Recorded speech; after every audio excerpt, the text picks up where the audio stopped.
நிறைய சோதிக்கப்படுகிறீர்கள், ஆனால் நீங்கள் இன்னும் ஜெயிக்கவில்லை. நீங்கள் தப்பித்துக் கொண்டே வருகிறீர்கள், ஆனால் நீங்கள் இன்னும் ஜெயம் பெறவில்லை. சோதனையில் விழுந்து போய்விட்டேனா அல்லது விழுந்து போய் விடவில்லையா என்கிற வித்தியாசமே தெரியாமல் நிறைய மக்கள் முதிர்ச்சியற்றவர்களாக முன்னேற்றத்திற்கு தடையாக இருக்கிறதை ஆண்டவர் உணர்த்தும்படியாக இந்த நாளிலே உங்கள் சமூகத்தில் கர்த்தர் கொண்டு வந்திருக்கிறார். அல்லேலூயா.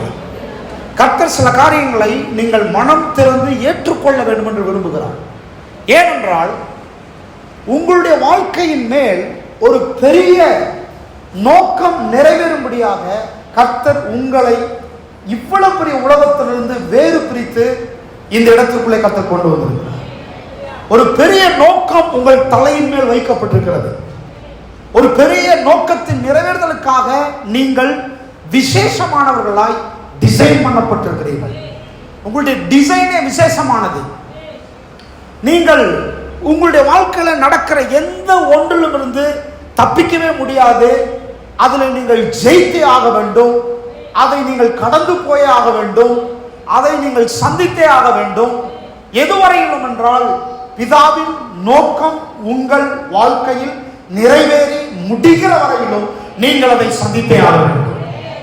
அதுவரையிலும் பிதாவாகிய தேவன் உங்களை பாதுகாக்க வல்லவர். உங்களை ஸ்ட்ரென்தன் பண்ண தூதனை அனுப்ப வல்லவர்.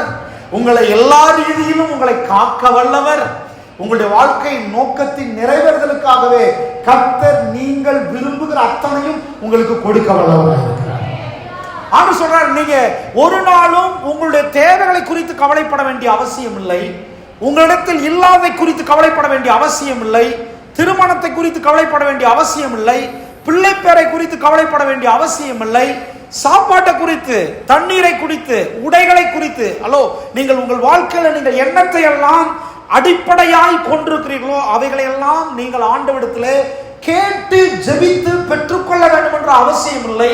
வேதம் சொல்கிறது, அவர் இவைகளெல்லாம் உங்களுக்கு வேண்டியதென்று அறிந்திருக்கிறார். எல்லாம் சொல்ல கைகளை உயர்த்தி, அவர் எனக்கு இதெல்லாம் வேண்டியது என்று அறிந்திருக்கிறார். சத்தமா சொல்லுங்க, இதெல்லாம் எனக்கு வேண்டியது என்று அறிந்திருக்கிறார். இது குறித்து நீங்கள் போக்கஸ்டா இருக்க வேண்டிய அவசியம் இல்லை. எனக்கு ஒரு வேலை இல்லை, எனக்கு ஒரு வருமானம் இல்லை, நாட்கள் ஆகிவிட்டது, வருடங்கள் கடந்து விட்டது, திருமணமாகல, இதெல்லாம் குறித்து நீங்கள் கவலைப்பட வேண்டிய அவசியம் இல்லை. கர்த்தர் சொல்கிறார், நீ சோதனையை சந்தித்துக் கொண்டே இருக்கிறாய், நீ ஜெயிக்க வேண்டும்.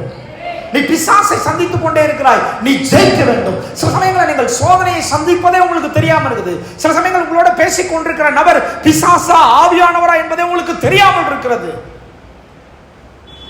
சில சமயங்களில் நீங்கள் விழுந்து போனதே உங்களுக்கு தெரியாமல் இருக்கிறீர்கள். சில சமயங்களில் உங்களுடைய முதிர்ச்சியற்ற தன்மையின் மூலமாக, உங்களுடைய வளர்ச்சியற்ற தன்மையின் மூலமாக, உங்களுடைய கீழ்ப்படிதலில், உங்களுடைய அர்ப்பணிப்பில் குறை இருக்கிறதின் மூலமாக நீங்கள் ஒரு பெரிய நோக்கத்தை நிறைவேற விடாமல் தடுத்துக் கொண்டிருக்கிறீர்கள் என்பதை நீங்கள் அறியாமல் இருக்கிறீர்கள். ஆண்டவர் இந்த நாளில் தீர்க்க தரிசனமாய் சொல்கிறார், உங்களை நெக்ஸ்ட் ஸ்டெப்புக்கு அழைத்து கொண்டு போகும். நல்ல கைகளை தட்டுங்க.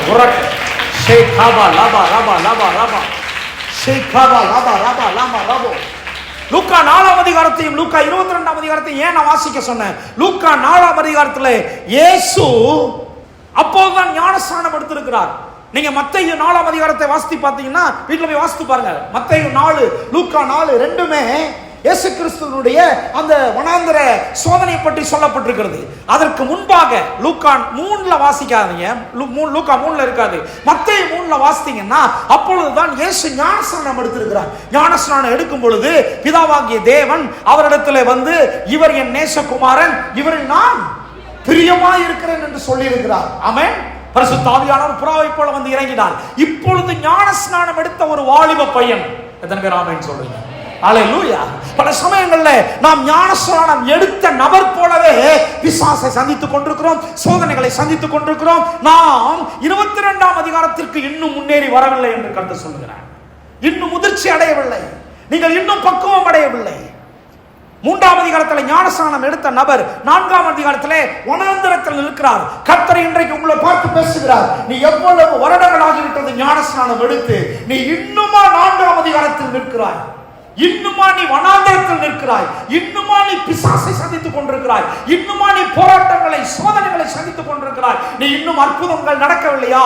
இன்னும் நீ அற்புதங்களை செய்யவில்லையே? இன்னும் நீ சீசர்களை உருவாக்கவில்லையே? இன்னும் நீ முன்னேறி கடந்து செல்லவில்லையே? இன்னும் ஓ லார்ட், சில சோதனைகளையும் சில பிசாசின் கிரியைகளை மாத்திரம் சந்திப்பதற்காக நீ இவ்வண்ணமாக டிசைன் பண்ணப்பட்ட நபர் அல்ல. எத்தனை பேர் என்னோட ஸ்பிரிட்டோட இணைஞ்சிட்டீங்க? ஆமென், ஹல்லேலூயா. இன்னும் போராட்டங்களையும், பிசாசையும், இன்னும் சோதனைகளையும், இன்னும் வனாந்தரத்தையும், இன்னும் சாப்பாட்டு காரியத்தையும், இன்னும் நீ சில சில சில பொருட்கள், சில உயர்வுகளுக்காகவா ஜெபித்துக் கொண்டிருக்கிறாய்? 4ஆம் அதிகாரத்தை இன்னும் தாண்டலையா மகளே? இன்னும் 4ஐ தாண்டவில்லையா? இன்னும் உன்னுடைய அடிப்படை வாழ்க்கையை விட்டு தாண்டி செல்லவில்லையா? வேதம் சொல்லுகிறது, இவைகள் எல்லாம் உங்களுக்கு வேண்டியவைகள் என்று உங்கள் பரமபிதா அறிந்திருக்கிறார். ஹல்லேலூயா. அப்படியானால் ஒரே ஒரு கேள்வி, நான் எதற்காக பிறப்பிக்கப்பட்டிருக்கிறேன்? நான் என்ன செய்ய வேண்டும் என்று பிறப்பிக்கப்பட்டிருக்கிறேன்? என்ன நோக்கம் என் தலையின் மேல் எழுதப்பட்டிருக்கிறது? நான் நிறைவேற்றி முடிக்க வேண்டிய அசைன்மெண்ட் என்ன? எந்த நோக்கத்திற்காக தேவன் இந்த இடத்திற்கு என்னை கொண்டு வந்தார்? ஹல்லேலூயா, ஹல்லேலூயா. கர்த்தர் இந்த நாளிலே உங்களுடைய வாழ்க்கையில ஒரு முதிர்ச்சியை பார்க்க விரும்புகிறார். 5ஆம் அதிகாரத்துக்கு போக வேண்டும் என்று விரும்புகிறார். 6, 7, 8, 10, 22 அதிகாரங்கள் உங்களுடைய வாழ்க்கையில எழுதப்பட வேண்டும் என்று விரும்புகிறார். நான் தீர்க்க தரிசனமாய் சொல்லுகிறேன், இந்த வருஷத்திற்குள்ளாக சில அதிகாரங்கள் உங்கள் வாழ்க்கையில முடிய போகிறது. கைகளை தட்டி உயர்த்தி நல்ல வாலிப பிள்ளைகள் கைகளை தட்டுங்கள். வாலிப பிள்ளைகள் கைகளை தட்டுங்கள். 30 வயதில் இருக்கிறவர்கள் கைகளை தட்டுங்கள். உங்கள் வாழ்க்கையில் சில அதிகாரங்களை கர்த்தர் நிறைவேற்ற போகிறார். சில அதிகாரங்கள் உடைய கர்த்தர் உங்களை கடத்தி கொண்டு போக போகிறார். எத்தனை பேர் ஆமென் சொல்றீங்க? ஹல்லேலூயா. கைகளை உயர்த்தி சொல்லுங்க, நான் இனி வனாந்தரத்தில் இருக்க மாட்டேன். சொல்லுங்க, இனியும் நான் சோதனையில் இருக்க மாட்டேன். இனியும் நான் பிசாசை சந்தித்துக் கொண்டிருக்க மாட்டேன். சொல்லுங்களேன், இனியும் நான் கவலைப்பட்டு கொண்டிருக்க மாட்டேன். நான் காரியங்களை செய்யும்படி நகர்ந்து போகிறேன். இந்த நாளில் தீர்க்க தரிசனமாய் சொல்றேன், சில வாலிப பிள்ளைகளை கர்த்தர் ஊழியத்திற்கு அழைக்கிறார். தேவ தரிசனத்தை நிறைவேற்றும்படி அழைக்கிறார். ஆண்டவர் தீர்க்க தரிசனமாய் சொல்கிறார், அதற்காகவே நான் உன்னை டிசைன் பண்ணி இருக்கிறேன். அதற்காகவே நீ வேற விதமாய் பெற்றெடுக்கப்பட்டிருக்கிறாய். அதற்காகவே ஒருவேளை நீ பிறந்த விதத்தை மறந்திருக்கலாம், ஒருவேளை நீ பிறப்பிக்கப்பட்ட இடத்தை மறந்திருக்கலாம். எந்த காரியத்திற்காக நான் உன்னோடு பேசிக் கொண்டிருக்கிறேன் என்பதை இன்றைக்கு கர்த்தர் ஞாபகப்படுத்துகிறார். ஹல்லேலூயா, ஹல்லேலூயா. சில சமயங்கள்ல 30 வருஷம் ஆயிருச்சுன்றதுனால பிறப்பு மறந்து போகுது. எங்க பிறந்தோன்றது மறந்து போகுது, எப்படி பிறந்தோன்றது மறந்து போகுது. 30 வயசு மட்டும் இல்ல, 4ஆம் அதிகாரத்துல அல்ல, 4ஆம் அதிகாரத்துல மட்டும் இல்ல, 22ஆம் அதிகாரத்துல கூட சில சமயங்கள்ல நாம் நோக்கத்தை விட்டு, பிறந்த நோக்கத்தின் நிறைவேறுதலை விட்டு சில வார்த்தைகளை பேசுறோம். இயேசு மாதிரி என்ன சொல்றாரு இயேசு? இதாவே இந்த பாத்திரம் என்னை விட்டு நீங்க கூடுமானால் நீங்கும்படி செய்யும். ஹல்லேலூயா, ஹல்லேலூயா.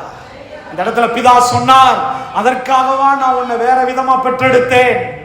அதற்காகவா நான் பரிசுத்த ஆவியின் நிலையிலப்பட்டு உன்னை பெற்றெடுத்தேன். அதற்காகவா நான் கிருபையாய் மரியாள் மேல் இறங்கினேன்.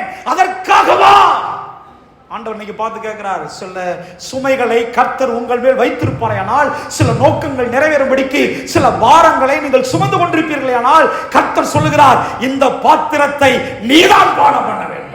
கைகளை தட்டி சொல்லுங்க, ஆமென், ஹல்லேலூயா. இந்த பாத்திரத்தை நீதான் பானம் பண்ண வேண்டும்.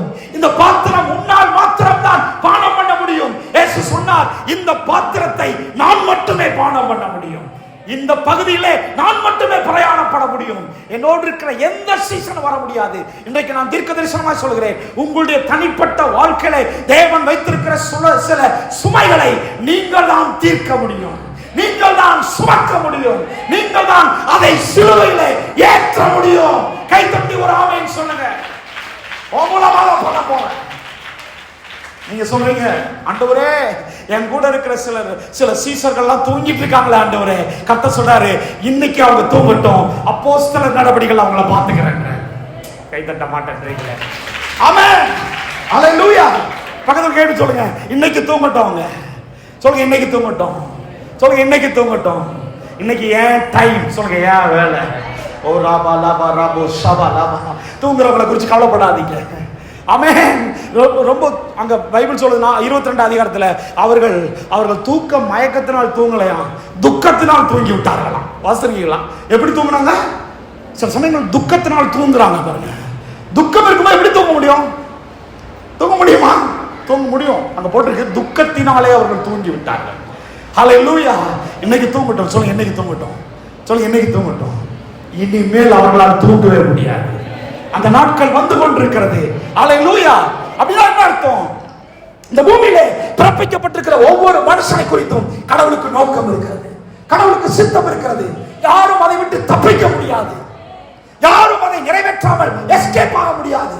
யாரும் சில காரியங்களை விட்டு கர்த்தர் சொல்றாரு எஸ்கேப் ஆக முடியாது. தேவ பிள்ளையே, நீ எஸ்கேப் ஆக முடியாது, நீ தான் நிறைவேற்ற முடியும். கை தட்டுங்க. ஆமென். ஆமென். Don't pray for escapism. Pray for fulfillment. எத்தனை பேர் ஆமென் சொல்றீங்க? நீங்கள் எஸ்கேப் ஆவதை குறித்து நீங்க ஆண்டவரை ஜெபம் பண்ணாதீங்க. எஸ்கேப் ஆவதற்காக ஜெபம் அல்ல. ஆண்டவரிடத்திலே, ஆண்டவரே என் பாதையிலே என்னுடைய ரூட்ல வைத்திருக்கிற அத்தனை காரியங்களையும் நான் சந்தித்து ஜெயிக்கும்படி பலன் தாரும் ஜெபம் பண்ணுங்க. கை தட்டுங்க. கை தட்டி ஆமென். ஆமென். ரிசீவ் பண்ணுங்க. ஆமென். ஷபா லபா லபோ. ஹல்லேலூயா. ஹல்லேலூயா. தேவ பிள்ளைகளே, நீங்கள் சோதனைகளை சந்தித்துக் கொண்டிருப்பதற்காகவே, பிசாசை சந்தித்துக் கொண்டிருப்பதற்காகவே, வனாந்தரத்தை சந்தித்துக் கொண்டிருப்பதற்காகவே பிறப்பிக்கப்பட்ட நபர் அல்ல. லூக்கா 4 அதிகாரத்திலே இயேசு பிசாசை சந்தித்தார், இயேசு வனாந்தரத்தை சந்தித்தார், இயேசு சோதனைகளை சந்தித்தார். அங்கே ஒரே ஒரு காரியத்தை மாத்திரம் அங்கே சோதிக்கப்பட்டது. ஒன்று, அவர் தேவனுடைய குமாரனா இல்லையா? ஆமென். சொல்லுங்க, தேவனுடைய குமாரன். சொல்லுங்க, தேவனுடைய குமாரன். லூக்கா 4 அதிகாரத்துல ஞானஸ்நானம் எடுத்து இப்பதான் வந்திருக்கிறாரு. 3 அதிகாரத்துல ஞானஸ்நானம் எடுத்து வந்த உடனே வர்றதுக்கு முன்னாலே சொல்லிட்டாரு, இவர் என் நேச குமாரன், இவரில் நான் பிரியமாய் இருக்கிறேன். இப்படி ஒரு பட்டம், இப்படி ஒரு அவார்டு கொடுக்கணும்னா இவர் ஏதாவது செஞ்சிருக்கணும். ஆமாவா இல்லையா? ஆமாவா இல்லையா? வாழ்நாள் சாதனையாளர் விருது அப்படின்னு நம்ம பாஸ்டருக்கு, அன்பு பாஸ்டருக்கு அவார்டு கொடுக்கணும்னா அவர் ஏதாவது செஞ்சிருந்தா தானே அவார்டு கொடுப்போம். ஆமாவா இல்லையா? ஆனா நான் சொல்றேன், ஒண்ணுமே செய்யாம சார் இப்பதான் 30 வயசுல ஞானஸ்நானமே எடுத்திருக்கிறாரு, இன்னும் ஒரு மீட்டிங் கூட அட்டெண்ட் பண்ணல, ஒரு அற்புதம் கூட செய்யல, ஒரு மினிஸ்ட்ரி கூட ஆரம்பிக்கல. பிதா சொல்றாரு, இவர் என் நேசகுமாரன், இவர் நான் பிரியமாய் இருக்கிறேன். எத்தனை பேர் ஆமென் சொல்றீங்க? ஒண்ணுமே செய்யாமலே சொல்லுங்க. ஒண்ணுமே செய்யாமலே சொல்லுங்க. ஒண்ணுமே செய்யாமலே, ஒண்ணுமே செய்யாமலே இவர் நேசகுமாரன் அறிவிக்கப்பட்டிருக்கிறார். அப்படின்னா என்ன அர்த்தம்? இவரை பற்றி பிதாவுக்கு நல்லா தெரியும். அல்லேலூயா. இவருக்கு வர்ற சோதனை இவர் தேவனுடைய குமாரனா இல்லையான்றதை டெஸ்ட் பண்றதுக்கு இல்ல. இவருக்கு வந்த சோதனை இவர் தேவனுடைய குமாரனா இருக்கிறதுனால தான் வந்துச்சு. கை தட்ட மாட்டாங்க. ஆமென். அதனால ஆண்டவர் சொல்றாரு, உன் சோதனை குறித்து பயப்படாத. அதனால ஆண்டவர் சொல்றாரு, நீ பார்க்கிற பிசாசை குறித்து பயப்படாத. அதனால ஆண்டவர் சொல்றாரு, நீ இருக்கிற வனாந்தரத்தை குறித்து பயப்படாத. ஏன்னா இவைகள் எல்லாம் உன்னை தேவனுடைய பிள்ளையா இல்லையா அப்படின்றத பார்க்கிறதுக்காக இல்லை. இவைகள் எல்லாம் நீ தேவனுடைய குமாரன் என்பதை அறிந்து கொள்வதற்காக உன்னை அழைத்துக் கொண்டு வந்திருக்கிறேன். தலையில கை வச்சு சொல்லுங்க, நான் ஏற்கனவே தேவனுடைய குமாரன். சொல்லுங்க, நான் ஏற்கனவே தேவனுடைய பிள்ளை. சொல்லுங்க, நான் ஏற்கனவே தேவனுடைய பிள்ளை. அல்லேலூயா. அல்லேலூயா. என்னுடைய கேள்வி, சோதனை முதலாவது வந்ததா, தேவனுடைய பிள்ளை என்பது முதலாவது வந்ததா? என்னுடைய கேள்வி, சோதனை முதலாவது வந்ததா, இவர் தேவனுடைய பிள்ளை என்கிற வார்த்தை முதலாவது வந்ததா? ஆமென். Very good. என்னுடைய கேள்வி, பிசாசு முதலாவது வந்தானா, தேவனுடைய பிள்ளை என்பது முதலாவது வந்ததா? என்னுடைய கேள்வி, வனாந்தரம் முதலாவது வந்ததா, தேவனுடைய பிள்ளை என்பது முதலாவது வந்ததா? அப்படியானால் கைத்தட்ட ரெடியா இருங்க. அப்படியானால் நீங்கள் வனாந்தரத்தை ஜெயிப்பது நிச்சயம். அப்படியானால் நீங்கள் பிசாசை ஜெயிப்பது நிச்சயம். அப்படியானால் நீங்கள் சோதனையை ஜெயிப்பது நிச்சயம். ஓ ஜீசஸ். ஹalleluya. ஹalleluya. நீங்க பயப்பட வேண்டிய அவசியம் இல்லை. கர்த்தர் உங்களை சோதனைக்கு முன்பாக, பிரச்சனைக்கு முன்பாக, வனாந்தரத்துக்கு முன்பாக கொண்டு போவதற்கு முன்பாகவே தயார்படுத்திக் கொண்டு போகிறார். தயார்படுத்திக் கொண்டு போகிறார். தலையில கை சொல்லுங்க, நான் தயார்படுத்தப்பட்ட நபர். Sheeba lava Rafah lava Rafah.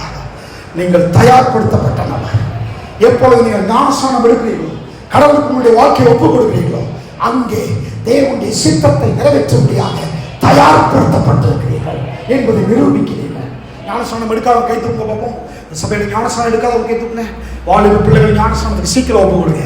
கர்த்தர் சில நோக்கங்களை உங்கள் வாழ்க்கையின் மூலமாக நிறைவேற்றும்படியாக கர்த்தர் ஞானஸ்நானத்திலே தயார்படுத்த விரும்புகிறார். சொல்லுங்க, தயார்படுத்தி இருக்கிறார். கைகளை உயர்த்தி தயார்படுத்தி இருக்கிறார். சோதனை பெருசு கிடையாது, பிசாசு பெரியால் கிடையாது. நீங்க சந்தித்துக் கொண்டிருக்கிற வனாந்தர பெருசு கிடையாது. நீங்க தான் காம்ப்ளிகேட்டட் ஆக்கிட்டீங்க. நீங்க தான் பெருசா பாக்குறீங்க.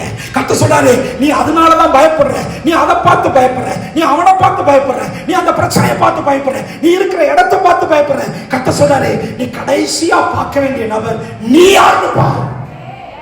அல்லேலூயா. உன்னை சுத்தி இருக்கிற எல்லா பிரச்சனையும் பார்க்கிற, ஆனா நீ யாருன்னு மட்டும் உனக்கு தெரியல. இயேசு ஜெயித்ததற்கு அடிப்படை ரீசன், என்னை சுற்றிலும் யார் வந்தாலும் சரி, எது வந்தாலும் சரி, நான் தேவனுடைய குமாரன், நான் தேவனுடைய பிள்ளை. சொல்லுங்க, நான் தேவனுடைய பிள்ளை. அல்லேலூயா. நான் அப்படி டிசைன் பண்ணப்பட்டிருக்கிறேன், நான் அப்படி உருவாக்கப்பட்டிருக்கிறேன். தாயின் கர்ப்பத்திலே அப்படி நான் அடையாளம் போடப்பட்டிருக்கிறேன். இன்னைக்கு யாருக்கோ கர்த்தர் சிலருக்கெல்லாம் பேசிட்டு இருக்கிறாரு, நீ சந்தித்துக் கொண்டிருக்கிற பிரச்சனை ரொம்ப பெருசு இல்லை, நீ தான் அதை விட பெருசு. நீ சந்தித்துக் கொண்டிருக்கிற பிசாசு ரொம்ப பெருசு இல்லை, நீ தான் அதை விட பெருசு. அல்லேலூயா, அல்லேலூயா. ஓகே, லூக்கா 4ஆம் அதிகாரத்திலே சோதனையை இயேசு ஜெயிப்பதற்கு ஒரே ஒரு ரகசியத்தை நான் பார்த்தேன். என்ன? பிசாசுக்கு பாருங்க, ஒரே ஒரு கேள்விதான் அவனுக்கு. நம்ம நினைப்போம் சோதனையில் சில சமயங்களில் இந்த கல்ல அப்பமாக்குற சோதனை நினைப்போம். ஆமென். இல்லடா தாள குதிக்கிற சோதனை நினைப்போம். இல்லடா நம்ம என்ன நினைப்போம், இவனை பணிந்து கொண்டு எல்லாத்தையும் வாங்குற சோதனை நினைப்போம். ஆமென், ஆமென். நான் கண்டுபிடிச்ச ஒரே ஒரு ரகசியம் தெரியுமா? இதெல்லாம் அவனுக்கு மேட்டரே கிடையாது. இதெல்லாம் என்னது? பாசிட்டிவான காரியமா நெகட்டிவான காரியமா? இதெல்லாம் பாசிட்டிவான காரியமா நெகட்டிவான காரியமா? கல்ல அப்பமாக்கி கொடுப்பது பாசிட்டிவா நெகட்டிவா? நெகட்டிவா பாசிட்டிவா? பாசிட்டிவ். கல்ல அப்பமாக்கி கொடுக்கிறது அற்புதம் தானே. அல்லேலூயா, ஆமென். தாள குதியும், குதிச்சு சாகும் நான் சொன்னா இல்ல, குதியும் தூதர்கள் கையில் ஏந்தி கொண்டு போவார். எப்படி பாருங்க, அற்புதம் தானே இது. ஆமென். எல்லாவற்றையும் உனக்கு நான் கொடுக்கிறேன், என்னை பணிந்து கொண்டால் அற்புதம் தானே. ஆமாவா இல்லையா? அல்லேலூயா, அல்லேலூயா. இதெல்லாம் சோதனை நினைப்போம், இது இல்ல சோதனை, இதெல்லாம் இல்ல சோதனை. என்ன நடந்துச்சு? எப்படி சோதிக்கிறான்? நல்லா கவனிங்க, ரகசியத்தை கவனிங்க. என்ன தெரியுமா சோதனை? மத்தேயு 3ஆம் அதிகாரத்தில் ஞானஸ்நானத்தில் சொன்னாரே, இவர் என் நேசகுமாரன், இவரில் நான் பிரியமா இருக்கிறேன். இது யாருக்கு கேட்டுச்சு? பிதாவுக்கு நல்லா தெரியும், குமாரனுக்கும் நல்லா தெரியும். இவருக்கு நல்லா தெரியும் இவர் என் நேசகுமாரன். குமாரனுக்கு நல்லா தெரியும், எங்க அப்பா என் மேல நம்பிக்கை வச்சிருக்கிறார், நான் பிறப்பிக்கப்பட்ட விதமே வித்தியாசமானது, நான் தேவனுடைய குமாரன். ஆனா பிசாசுக்கு இவர் தேவனுடைய குமாரனா இல்லையான்னு தெரியாது. தெரியாது. எப்படி தெரியாது? ஏன்னு சொன்னா, இவன் ஆதியாகமத்திலிருந்தே தன்னை, தன் தலையை நசுக்கிற ஒரு நபரை தேடிக்கொண்டு வரான். ஆரம்பத்திலிருந்தே பிசாசு பார்க்காத ஆளே கிடையாது. மோசையை பார்த்தாலு, ஆபிரகாமை பார்த்தாலு, ஈசாக்க பார்த்தாலு, யோசுவாவை பார்த்தாலு, பழைய ஏற்பாட்டில் அத்தனை பேரையும் பார்த்தாலு, போன வாரம் தான் யோவான் ஸ்நானனையும் பார்த்துருக்கிறான். எல்லாருடைய பல்ஸும் யார் கையில் இருக்கு? பிசாசு கையில் இருக்கு. யாராவது ஒருத்தர் நான் யோகியன்னு வந்தா, நீ செய்த பாவம் என்னன்னு எனக்கு தெரியும் சொல்லிடுவான். ஆனா இவர், இதுக்கு முன்னால இந்த பரிசுத்தவான்கள் இருக்காங்களே, இவர்கள் எல்லாருக்கும் இல்லாத ஒரு வார்த்தை இவருக்கு பேசப்படுது. இவங்க எல்லாருக்கும் பின்னால இருக்கிற அத்தனை பேருக்கும் பிதா ஒரு நாள் கூட யாருக்கும் என்னன்னு சொல்லல, இவர் என் நேச குமாரன்னு சொல்லவே இல்லை. ஆனா இவரை பற்றி சொல்றாரு, இவரை பற்றி சொல்றாரு அப்படின்ன உடனே பிசாசுக்கு இவர் எப்படி அப்படி இருக்க முடியும்? இவர் எல்லாரையும் மாதிரி இருக்காரு, ஆபிரகாம் மாதிரி தான் இருக்காரு, மோசே மாதிரி தான் இருக்காரு, யோசா மாதிரி தான் இருக்காரு, பார்க்க ஆள் அப்படித்தானே இருக்கிறாரு. ஹலோ, பக்கத்தில் கைப்பிடி சொல்லுங்க, பார்க்க நான் அப்படிதான் இருப்பேன், ஆனா நான் தேவனுடைய குமாரன். எப்படி தேவனுடைய குமாரன்? எப்படி தேவனுடைய குமாரன்? யோசிச்சு பாருங்க. பார்க்க நான் மோசே மாதிரி தான், ஆபிரகாம் மாதிரி தான், பேதர் மாதிரி தான், மற்றவங்க மாதிரி தான், மனுஷன் மாதிரி தான், ஆனா நான் தேவனுடைய குமாரன். எப்படி தேவனுடைய குமாரன்? இந்த ரகசியம் அவனுக்கு தெரியாது. நீங்க சொல்லுங்க பார்ப்போம், எப்படி நான் தேவனுடைய குமாரன்? எப்படி இயேசு தேவனுடைய குமாரன்? யோசிங்க, எப்படி இயேசு தேவனுடைய குமாரன்?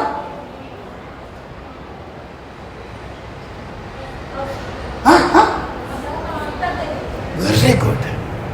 மரியாளுக்கு யோசேப்பினால் பிறந்தவர் அல்ல இயேசு, பரிசுத்த ஆவியினால் பிறந்தவர். அல்லேலூயா, அல்லேலூயா. இந்த ரகசியம் யாருக்கு தெரியாது? பிசாசுக்கு தெரியாது. நான் எப்படி ஸ்ட்ராங்கா தெரியாதுன்னு சொல்றேன்? ஏன் தெரியுமா? நல்லா கவனிங்க. ஆதியாகமத்துல மனுவர்க்கம் வீழ்ச்சி அடைந்த போதே ஸ்திரீயின் வித்து வருவார்னு சொல்லிட்டார் ஆதியாகமம் 3:15. ஆனா கிட்டத்தட்ட 4000 வருஷமா பிசாசு எதிர்பார்த்துக்கிட்டே இருக்கிறான். யார் அந்த அவர், யார் அந்த அவர், யார் அந்த அவர்னு எதிர்பார்த்துக்கிட்டே இருக்கிறான். அவனுடைய எதிர்பார்ப்புல எல்லாம் அவனுக்கு தான் ஜெயம். ஏன்னு சொன்னா வர்றாங்க, எல்லா வேலையும் செய்யறாங்க, பாவமும் செய்யறாங்க, மரித்து போகிறார்கள். எல்லாருமே மரித்து போகிறார்கள். யார் வந்ததும் யாரை டிஸ்டர்ப் பண்ணல, யார் வந்ததும் யாரை டிஸ்டர்ப் பண்ணல. அத்தனை பேர் வந்தும் பிசாசை டிஸ்டர்ப் பண்ணல. எல்லாரும் பாவம் செய்தார்கள், எல்லாரும் தேவனுக்காக வாழ்ந்தார்கள், மரித்து போனார்கள். ஆனால் இயேசு பிறந்து வாழ்ந்து 30 வருஷத்துல ஞானஸ்நானம் எடுத்த உடனே பிதா யாருக்கும் சொல்லாத ஒரு வார்த்தை சொல்லுகிறார், இவர் என் நேசகுமாரன் என்று. ஆமென். அப்படியானால் இவர் நேசகுமாரன், இவர் தேவனுடைய குமாரன் என்று சொன்னால் எந்த விதத்தில் தேவனுடைய குமாரன்? இவர் எப்படி தேவனுடைய குமாரன் இருக்க முடியும்? எப்படி இவருடைய பிறப்பு இருந்திருக்க முடியும்ன்றதான் அவருடைய கேள்வி. பரிசுத்த ஆவியினால் அவர் நிழலிடப்பட்டு மாம்சத்தின் ரத்தத்திலிருந்து வராமல் பரிசுத்த ஆவியினால் இவர் பிறந்திருக்க முடியும்ன்ற ஐடியாலஜி பிசாசுக்கு தெரியாது. எத்தனை பேர் ஆமென் சொல்றீங்க? ஹalleluya. எத்தனை பேர் ஆமென் சொல்றீங்க? ஆமென். அப்படித்தான் உங்களுக்கும் எனக்கும். எப்படி நமக்கு யோவான் 1:12 வாசிங்க. யோவான் 1:12 நாம் எப்படி தேவனுடைய குமாரர்கள், இயேசு எப்படி தேவனுடைய குமாரன் என்பது நமக்கும் அப்படியே அவருடைய நாமத்தின் மேல் விசுவாசம் உள்ளவர்களாய் அவரை ஏற்றுக்கொண்டவர்கள் எத்தனை பேர்களோ அத்தனை பேர்களோ தேவனுடைய பிள்ளைகள் ஆகும்படி அவர்களுக்கு அதிகாரம் கொடுத்தார். அடுத்த வசனம், அவர்கள் மாம்சத்தினாலாவது ரத்தத்தினாலாவது, அண்டர்லைன் பண்ணிக்கீங்க, புருஷனுடைய சித்தத்தினாலாவது பிறவாமல், கையை உயர்த்தி சொல்லுங்க, நான் தேவனாலேயே பிறந்தவன். கிரேக்க வார்த்தை அங்க போட்டிருக்கு, God's action, spirit of God உங்களையும் என்னையும் பெற்றெடுத்தது. நாம் தேவனுடைய குமாரன் என்பது எப்படி? இயேசுவை விசுவாசித்த உடனே நாம் அப்பொழுதே தேவனாலேயே பிறந்து விட்டோம். தேவனாலே பிறந்தவர்கள் இல்ல, தேவனாலேயே பிறந்தவர்கள். சொல்லுங்க, தேவனாலேயே பிறந்தவர்கள். அப்படின்னா என்ன அர்த்தம்? எனக்குள்ள இருப்பது என் அப்பாவுடைய வித்து அல்ல, எனக்குள்ள இருப்பது தேவனுடைய வித்து. கை தட்டி சொல்லுங்க, இயேசுவை விசுவாசிக்கிறீர்களா? உங்களுக்குள்ள இருப்பது தேவனுடைய வித்து. எதற்காக தேவனுடைய வித்து உங்களுக்குள்ள வாசம் பண்ணி கொண்டிருக்கிறது? நீங்கள் பிசாசை ஜெயிக்க, வியாதிகளை ஜெயிக்க, தீமைகளை ஜெயிக்க, இந்த உலகத்திலிருந்து வருகிற அத்தனை சாபங்களை ஜெயிக்க தேவனுடைய வித்து உங்களுக்குள்ள வாசம் பண்ணி கொண்டிருக்கிறது. அதைத்தான் யோவான் எழுதினாரு, நீங்களும் நானும் தேவனாலேயே பிறந்தவர்கள் என்றால் உலகத்தை ஜெயிக்கிறவர்களாக இருக்கிறோம். எத்தனை பேர் ஆமென் சொல்றீங்க? கைகளை உயர்த்தி சொல்லுங்க, நான் தேவனுடைய வித்து. சொல்லுங்க, நான் தேவனுடைய பிள்ளை. ஹalleluya. ஆகவே டவுட் யாருக்குன்னா பிசாசுக்கு தான் டவுட். சொல்லுங்க, பிசாசுக்கு தான் டவுட். சத்தம் சொல்லுங்க, பிசாசுக்கு தான் டவுட். பிசாசு யாரு? அவன் பொய்யன், பொய்க்கு பிதா. அவன் யாரு? அவன் தந்திரமானவன். பிசாசு யாரு? அவன் அழிக்கிறவன், கொல்லுகிறவன். அவனுடைய நோக்கம் எல்லாம் வசனத்தையே பேசினா கூட நம்மளை ஏமாத்தத்தான் செய்வான். எத்தனை பேர் ஆமென் சொல்றீங்க? அடிப்படையிலே அவன் ஏமாற்றுக்காரன். ஆகவே 4ஆம் அதிகாரத்துல நிறைய வசனங்களை வாரி வழங்குறான் இயேசு கிட்ட. சந்தேகம், இவர் தேவனுடைய குமாரனா? டெஸ்ட் பண்ணிடுறேன். ஆமாவா இல்லையா? இப்ப பாருங்க, நீங்க தேவனுடைய பிள்ளையா டெஸ்ட் பண்ணிடுறேன்னு வரேன்னு வைங்க, நீங்க உடனே என்ன பண்ணுவீங்க? உங்களுக்கு முன்னால ஒரு ஒரு ஒரு ஒரு தேன் பாட்டில் ஏதாவது ஒன்று வச்சு கொடுக்குறேன். பார்த்தா தேன் பாட்டில் மாதிரியே இருக்குது. நான் உங்கள்கிட்ட சொல்றேன், இதை குடிங்க, குடிச்சா நீங்க சாக மாட்டீங்கன்றேன். நீங்க தேவனுடைய பிள்ளைனா என்ன பண்ணுவீங்க? டக்குன்னு என்ன பண்ணுவீங்க? நீ குடிக்க மாட்டீங்களா? தேவனுடைய குமாரன்றதை நிரூபிக்க மாட்டீங்களா? இயேசு கிட்ட சொல்றான், நீ தேவனுடைய குமாரனானால் இந்த கல்லை அப்பமாக்கும். அப்படின்னா என்ன அர்த்தம்? அற்புதத்தை ஸ்டார்ட் பண்ணும், அற்புதம் செய்யும். நீ தேவனுடைய குமாரன், மேல இருந்து கீழே புதியும், தூதர்கள் ஏற்றி கொண்டு அற்புதம் செய்யும். நீ தேவனுடைய குமாரனே ஆனால் இதெல்லாம் செய்யும். இயேசு ஒண்ணுமே செய்யல, இயேசு ஒண்ணுமே செய்யல.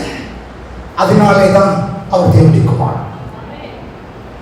அதனாலே தான் அவர் எப்படி தேவனுடைய குமாரன்? நல்லா கவனிங்க, இயேசு ஒன்றையும் செய்யவில்லை.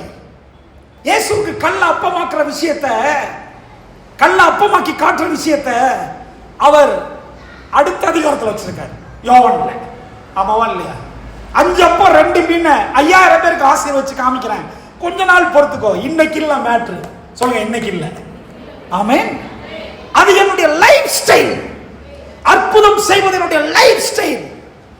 இவன் 3 விஷயத்தை சொல்றான். தாள குதியும், தாள குதியும், தூதர்கள் ஏத்து கொண்டு போவார்கள். ஏன் அங்க ஒரு மலை உச்சியில் வந்து நான் பரிசேயர் வேதவரெல்லாம் தள்ளி விட்டுலான்னு பாக்குறாங்க, காலை தூக்கி விட்டுலான்னு பாக்குறாங்க. அங்க பைபிள் சொல்லுது இயேசு அவர்களை விட்டு மறைந்து போனார். அவரால் முடியும், அவரால் முடியாத ஒண்ணுமே இல்லை. தம்பி, நீ 4ஆம் அதிகாரத்தில் இருக்கிற, 22ஆம் அதிகாரத்துக்குள்ள கிட்டத்தட்ட எத்தனையோ அதிகாரங்கள் இருக்கு. என் பின்னாலேயே வந்து பாரு. நான் கல்ல அப்பமாக்கி நான் தேவனுடைய பிள்ளைன்னு காமிக்கிறதுக்காக தேவனுடைய பிள்ளை இல்ல. நான் தேவனுடைய பிள்ளை, நீ சொல்றத செய்யறதுக்காக நான் தேவனுடைய பிள்ளை இல்ல. ஆமென். நான் தேவனுடைய பிள்ளை. எப்போ, எப்படி? தேவ சித்தத்தை நிறைவேற்றுவதற்காக தேவனுடைய பிள்ளை. கைகளை உயர்த்தி ஒரு ஆமென் சொல்லுங்க. ஆமென். அல்லேலூயா, அல்லேலூயா. சில விஷயங்களுக்கு நீங்கள் கீழ்ப்படியவில்லை என்பதனால் நீங்கள் தேவனுடைய பிள்ளை இல்லை என்று ஆகிவிடுவதில்லை. It's very very important. சில விஷயங்களுக்கு நீங்க நோ சொல்றதுனால நீங்க தேவனுடைய பிள்ளை இல்லைன்னு ஆகிறதில்லை. நீங்கள் சில வித்தியாசங்களை அறிந்து கொள்ள வேண்டும். என்ன வித்தியாசம்? நல்லா கவனிங்க. 1ஆம் வசனம் சொல்லுகிறது, பரிசுத்த ஆவியினாலே அவர் வனாந்தரத்துக்கு கொண்டு போகப்பட்டார். ஆமாவா இல்லையா? ஆமென். பரிசுத்த ஆவியானவரால் வனாந்தரத்துக்கு கொண்டு போகப்பட்டார். அடுத்த வசனம் சொல்லுது, பிசாசு சோதிக்கிறான். ஆமென். பரிசுத்த ஆவியானவர் ஆவியா இருக்கிறார், பிசாசு ஆவியா இருக்கிறான். இவர்தான் ஆளா இருக்கிறார். அப்படின்னா சோதனை வனாந்தரத்தில் நடக்கல, சோதனை அவருடைய மைண்ட்ல நடக்குது, மனதுல நடக்குது. 40 நாள் சாப்பிடாம இருக்கிறாரு, தேவனுடைய பரிசுத்த ஆவியானுடைய வழிநடத்தல இருக்கிறாரு. இப்போ மைண்ட்ல பிசாசு சொல்றான் கல்ல அப்பமாக்கு. பிசாசு ஆவியா இருக்கிறான். பிசாசு இங்க இருக்கிறானா? தேவன் இங்க இருக்கிறாரா? தேவனும் இங்க இருக்கிறாரு. பிசாசு இங்க இருக்கிறானா? இருக்கிறான்.